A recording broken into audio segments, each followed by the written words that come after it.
everyone! Sa video na to, pag-aaralan natin kung paano mag-subtract ng mixed number with similar fraction.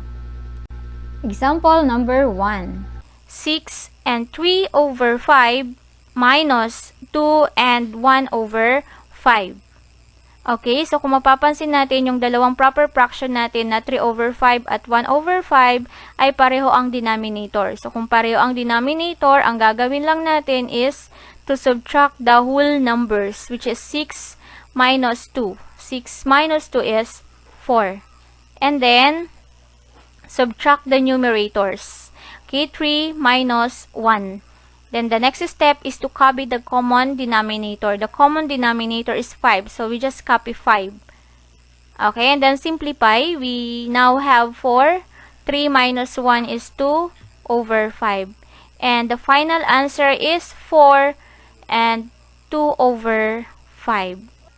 Okay, number 2 example. We have 8 and 17 over 24 minus 6 and 9 over 24. Observe natin yung fraction natin, yung proper fraction, pareho sila ng denominator which is 24. So, ang gagawin lang natin is to subtract ang whole numbers. So, we have 8 minus 6 is 2.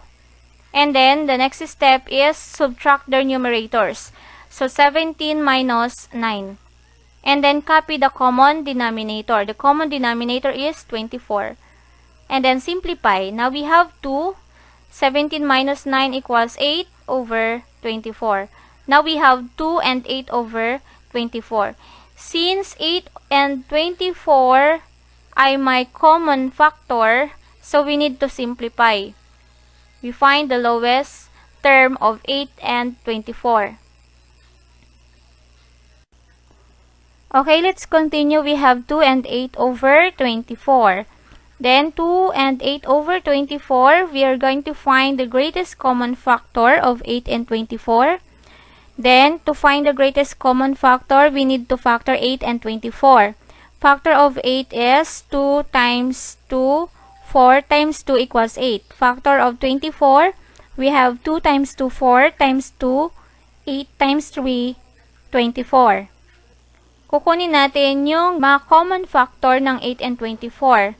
The common factor, 2, another 2, and then, again, 2.